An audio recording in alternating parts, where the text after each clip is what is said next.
আমন্ত্রণ জানাচ্ছি প্রিয় দর্শক, মানচিত্র নিয়মিত আয়োজন কথোপকথনে আজকে আমাদের। কিন্তু এত কিছুর পরেও কি ভোট আদৌ হবে 12 তারিখে?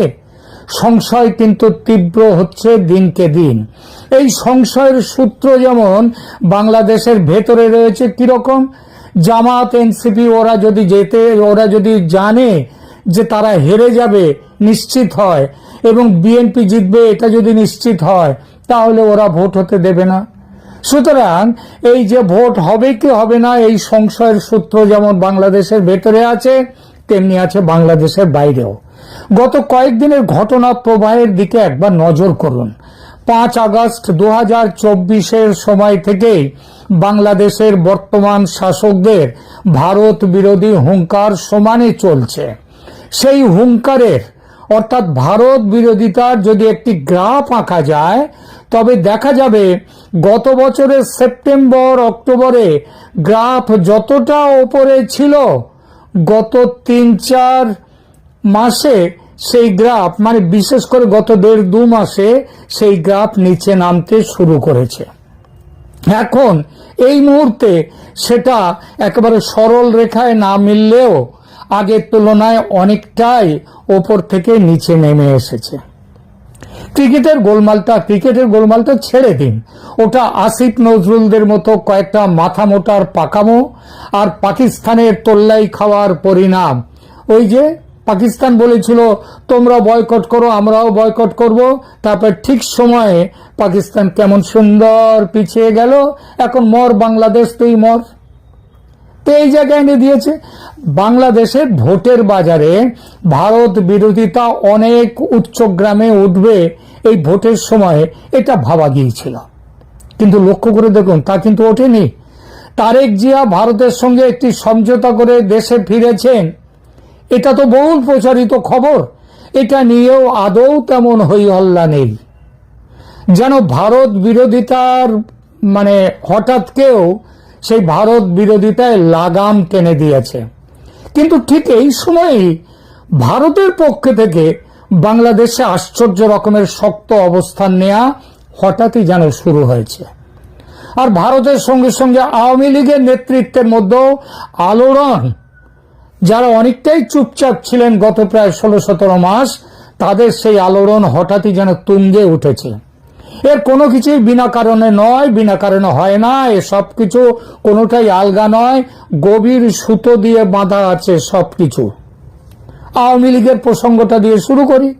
জানুয়ারির দ্বিতীয় অর্ধে দিল্লিতে আওয়ামী লীগের দুটো মানে বড় প্রেস কনফারেন্স হয়ে গেল। এটা কিন্তু প্রথম।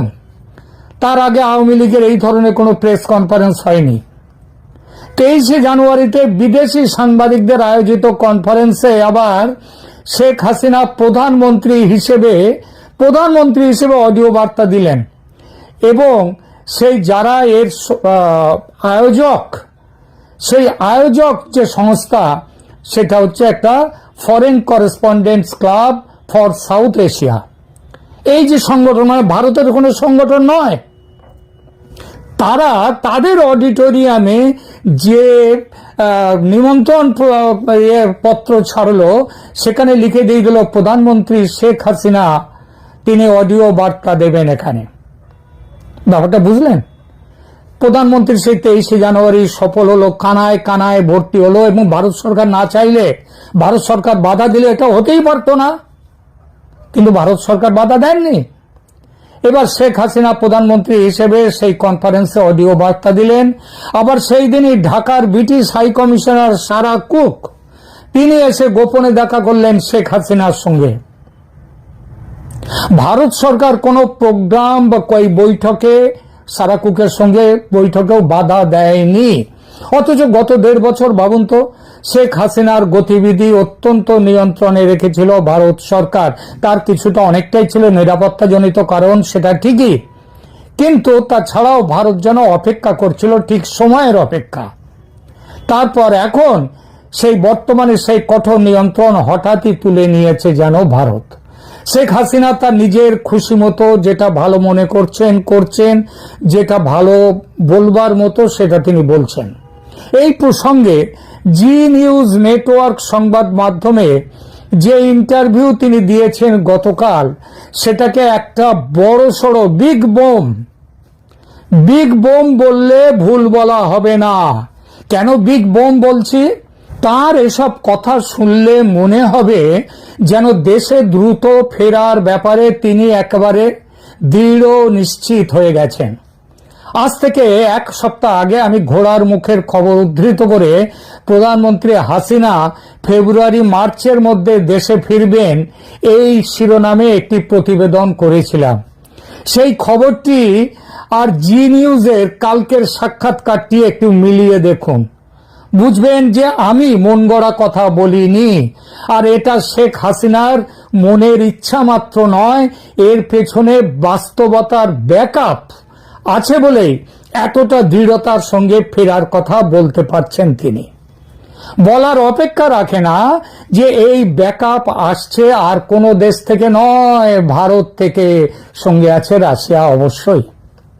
এবং কেবলমাত্র ভারত থেকে এই সংবাদটা শেখ হাসিনার কাছে আসার ফলেই শেখ হাসিনা এতটা তিনি সাহসী হয়ে গেছেন, নিশ্চিত হয়ে গেছেন যে তিনি বাংলাদেশে ফিরবেন এবং এই ফেব্রুয়ারি মার্চের মধ্যেই।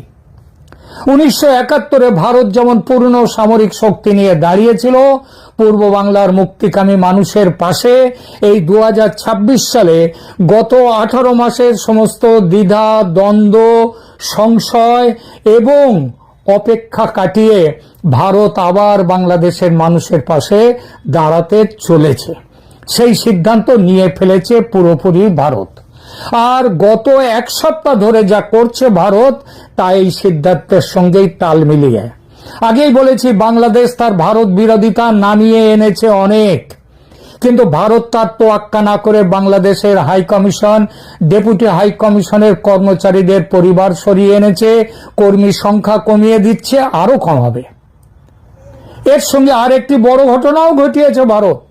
সেটা হলো বাংলাদেশের রামপাল বিদ্যুৎ কেন্দ্র থেকে অত্যন্ত গোপনে 9 জন উচ্চস্তরের প্রকৌশলীকে তুলে নিয়ে এসেছে ভারত, সরিয়ে নিয়ে এসেছে। এর ফলে বিদ্যুৎ কেন্দ্রটি প্রায় বন্ধ হওয়ার মুখে, এ আর থাকবে না। রামপাল বিদ্যুৎ কেন্দ্র থেকে ভারতীয় প্রকৌশলীদের এই যে সংগোপনে চলে যাওয়া, এটা বাংলাদেশের জ্বালানি খাতের জন্য একটি বড় ধরনের সংকেত বা সিগন্যাল। বিদ্যুৎ এবং জ্বালানি হলো যে কোনো দেশের লাইফলাইন। এটি স্তব্ধ হওয়া মানে জনজীবন স্তব্ধ হয়ে পড়া।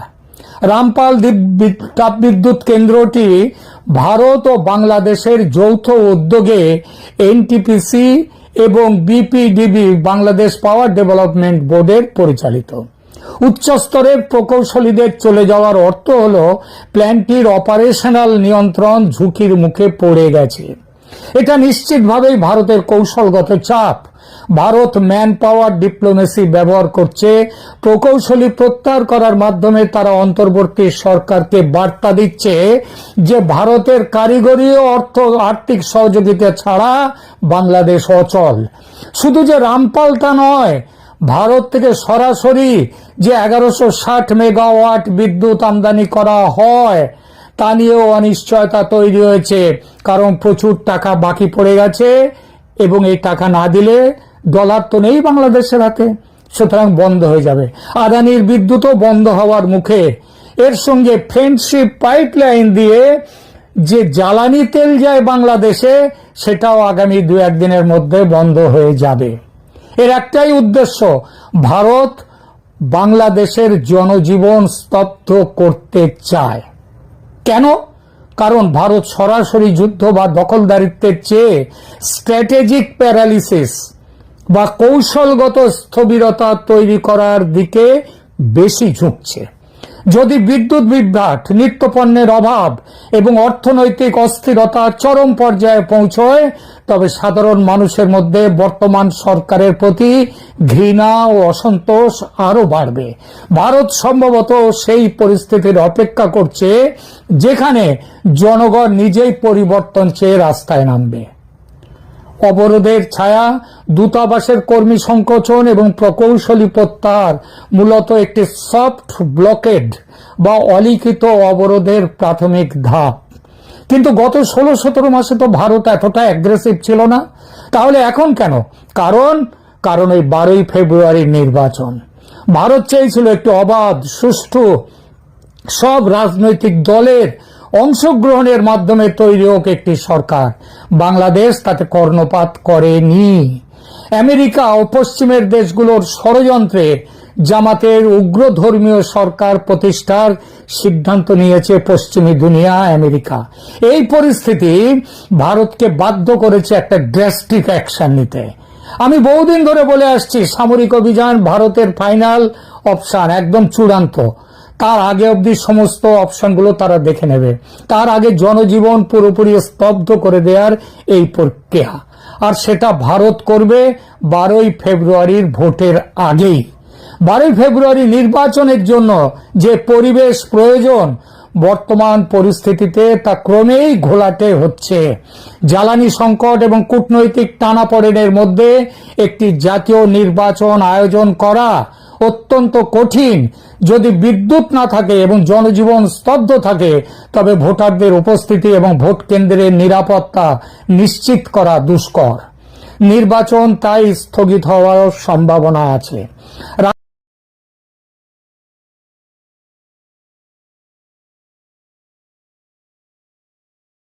রাজনৈতিক মহলে জল্পনা চলছে যে যদি নিরাপত্তা পরিস্থিতি এবং অর্থনৈতিক সংকট নিয়ন্ত্রণ না করা যায়, তবে অন্তর্বর্তী সরকার নির্বাচন পিছিয়ে দিতে বাধ্য হবে। ভারত এই অনিশ্চয়তাকেই ত্বরান্বিত করতে চাইছে, যাতে তাদের পছন্দের সমীকরণগুলো মেলানোর সময় পাওয়া যায়, যাতে কোনো নিরপেক্ষ তদারকি সরকার এসে আওয়ামী লীগের ওপর থেকে নিষেধাজ্ঞা তুলে নিতে পারে, নির্বাচনের দিন নতুন করে ধার্য করতে পারে এবং ফ্রি, ফেয়ার ও ইনক্লুসিভ নির্বাচনের ব্যবস্থা করতে পারে। আপনি যদি লেগে থাকেন, চেষ্টা চালিয়ে যান, ধৈর্য ধরে নিয়মিত কাজ করতে থাকেন, আপনার কাজের মধ্যে ধারাবাহিকতা থাকে, তাহলে আপনি একদিন সফল হবেনই। এর সাম্প্রতিক উদাহরণ হচ্ছে আমাদের ডার্বি ভাই, যাকে আপনারা সবাই অনেকে নাপা বলে থাকেন, প্যারাসিটামল না তো নাপা বলে থাকেন, নাসিরউদ্দিন পাটোয়ারি, যাকে আবার অনেকে তিনি যেহেতু একটু ধূমপান করতেন, ডার্বি সিগারেট, এই জন্য ডার্বি নাসির বলেন। তিনি সাম্প্রতিক উদাহরণ যে লেগে থাকলে, চেষ্টা চালিয়ে গেলে সফল হওয়া যায়। তিনি দীর্ঘদিন ধরে চেষ্টা করে যাচ্ছিলেন যে কোনো না কোনোভাবে যাতে তিনি মার খেতে পারেন। মার খাওয়ার জন্য যত ধরনের উৎসাহ উদ্দীপনা দেখিয়ে তিনি উস্কানিমূলক কথাবার্তা বলে যাচ্ছিলেন, সেই তুলনায় আসলে হতাশ হতে হয়েছে। কারণ হচ্ছে কোনো একটা কারণে মির্জা আব্বাস তিনি আসলে তো গুরুত্ব দিচ্ছিলেন না, এবং বিএনপির লোকজন কোনোভাবেই এই নাসিরকে মারতে চায় না। মানে বিএনপিও আজকাল অলস হয়ে গেছে, ক্ষমতায় যাবে এই জন্য বোধহয়। সেটা যাই হোক, অবশেষে তিনি সফল হতে পেরেছেন। ঢাকার একটা কলেজে তিনি গিয়েছিলেন, সেখানে পিঠা উৎসব হচ্ছিল এবং তিনি পিঠা না খেয়ে পিঠা খাওয়ার একটা সম্ভাবনা তৈরি হয়েছিল। শেষ পর্যন্ত আমরা দেখলাম যে সেখানে থাকা ডিম চিতই দিয়ে বোধহয় তাকে মারা হয়েছে, যেটাকে উনি বলেছেন ডিম মেরেছে, বা হয়তো ডিম মেরে দিচ্ছে, চিতই ছিল না, শুধুমাত্র ডিম মেরেছে। ডিম পিঠা খেতে গিয়ে পিঠা খেয়ে তিনি আহত হয়েছেন, এবং তিনি শুধু একা আহত হন নাই, এখানে প্রায় 1 ডজন শিবিরের নেতা এবং একজন এনসিপির নেতা আহত হয়েছেন। আমি বুঝলাম না, উনি নিজে এনসিপির নেতা, ওনার সাথে তো এনসিপির লোকজন বেশি থাকার কথা, কিন্তু এনসিপির একজন আহত হয়েছেন এবং শিবিরের 1 ডজন আহত হয়েছেন। ডিম ছুটতে দেখলাম একটা বা দুটো ডিম দিয়ে এতগুলো লোককে আহত করে ফেলা, এটা কিন্তু আমি সেই কলেজের যারা ডিম মেরেছেন তাদেরকে সাধুবাদ দিতে হয়। তাদেরকে আমি আশা করি যে জাতীয় ক্রিকেট দলের সুযোগ দেওয়া হবে। যদিও ক্রিকেট খেলা হচ্ছে না আজকাল, এবং ক্রিকেট আমরা বিশ্বকাপে খেলবো না, আমাদের 3 আসিফ মিলে সেই বুদ্ধি বের করেছেন, কিন্তু তারপরেও এক ডিম দিয়ে যদি 1 ডজন লোককে আহত করা যায়, তাহলে একটা ক্রিকেট বল দিয়ে আমি শিওর যে 12 জন প্লেয়ারকে আউট করে দেওয়া যেত। একজন বোলারই সেটা সম্ভব ছিল, এবং সেই বোলারটা সেই ঢাকার সেই কলেজের মধ্যেই পড়াশোনা করে থাকেন। গল্পটা বাড়ানোর আগে আসলে একটা গল্প বলি। এক লোক হঠাৎ করে বড় লোক হয়ে গিয়েছেন, লেখাপড়া জানে না, দুনিয়ার খোঁজ খবরের মধ্যে নেই, তো উনি অনেক টাকা পয়সার মালিক হয়ে গিয়েছেন, লটারি পেয়েছেন। তাকে নিয়ে যাওয়া হয়েছে একটা টেবিল টেনিসের ফাইনাল খেলার প্রধান অতিথি করে। তো খেলা হয়েছে, জমজমাট খেলা। খেলার পর উনি পুরস্কার দিতে দাঁড়িয়েছেন। তো প্রধান অতিথি একটা বক্তৃতা দিতে হয়, তাকে বক্তৃতা দিতে ডাকা হয়েছে। তো উনি বলছেন, আমি যে হালায় হারছে হেরেও ধন্যবাদ দেই না, যে হালায় জিতছে হেরেও ধন্যবাদ দেই না, আমি ধন্যবাদ দেই হেই মুরগিটারে যে হালায় এমন ডিম পাচ্ছে, দুইটা লোকে পিড়ে দে কিছুই করতে পারলো না, ডিমটা হালায় ফাটলো না। সেই ডিম নাসিরউদ্দিন পাটোয়ারির উপরে পড়েছে। আমরা পুরো ঘটনার নিন্দা জানাই, তীব্র প্রতিবাদ জানাই, ক্ষোভ জানাই, এবং আমি শিওর যে আমার দর্শকরাও তাই করে থাকবেন। এখন সেই ডিমের আলাপের থেকে আমরা চলে আসি এই যে নাটকের রাজনীতি, এই যে অভিনয়ের রাজনীতি। শুধু ডারবি নাসির না, ডারবি নাসিরের সাথে তার যে লোকজন আছেন, তার যে পুরো পলিটিক্যাল পার্টি, একটা কি যেন ন্যাশনাল কি পার্টি অনেকে বলেন, কমেডি পার্টি, এই পুরো পার্টিটা এনসিপি যে এই যে কমেডির জায়গায় চলে আসলো, জামাতের তৃতীয় বাচ্চা, তারা কি আসলে এইভাবে আর সফল হবে? আমার কথা হচ্ছে এইভাবে তারা আর সফল হতে পারবেন না। যে নাটকের মাধ্যমে তাদের উত্থান, যে বিভিন্ন ধরনের মেটিকুলাস পরিকল্পনার মাধ্যমে তাদের উঠান, তারা যেভাবে মানুষের সিম্পেথি পেয়েছিলেন সেই সিম্পেথি এখন আর নাই। সেই সিম্পেথি নাই, এবং শুধু তাই নয়, মানুষজন অনেকটা তাদের বিরুদ্ধে ক্ষুব্ধ, তাদের বিরুদ্ধে প্রতিবাদ করছেন। এবং তারা যদি তাদের স্ক্রিপ্ট না বদলান, তারা যদি তাদের পরিকল্পনা পরিবর্তন না করেন, তাহলে এই রাজনৈতিক দলের আগামীতে আর কোনো ভবিষ্যৎ আমি দেখি না। জামাত ইসলামীর প্রথম বাচ্চা এবি পার্টি আমরা দেখতে পেয়েছি যে এটা খুব একটা সফল হতে পারে না। এই দ্বিতীয় বাচ্চা এনসিপি, এবং পরবর্তীতে আরো কিছু বাচ্চা আমি দেখলাম লাইনে আছে, এনসিপি আরো কি যেন ওগুলো তৈরি করা হচ্ছে, সেগুলো আসলে সফল হবে না যদি না স্ক্রিপ্ট তারা বদলাতে পারেন। এখানে আমি একটা জিনিস স্মরণ করে দিতে চাই, রাজনীতি খুব সিরিয়াস খেলা, এবং রাজনীতি বেশ লম্বা গেম। এখানে হুজুগ তোলে, বুজুগ বাজুং করে খুব বেশি দিন সাকসেসফুল হওয়া যায় না। ডারবি নাসিরের এই ঘটনা তার একটা প্রমাণ। আমরা দেখতে পেলাম যে ডারবি নাসির যখন ডিমাহত হলেন, বা আন্ডাহত বলেন, আন্ডা বললে আবার আন্দালি পার্থ মাইন্ড করতে পারেন, যাক ডিমাহতই আমরা বলি, ডিমাহত হলেন। তারপরে তারা এটাকে অনেক বড় হাইপ তোলার চেষ্টা করেছেন, মিছিল করার চেষ্টা করেছেন। নাহিদ সাহেব বলেছেন যে তারেক সাহেবের ইঙ্গিতে, মির্জা আব্বাসের সম্মতিতে কি যেন ডারবি নাসিরকে মারা হয়েছে। ট্রাস্ট মি, উনি এত বড় নেতা নন।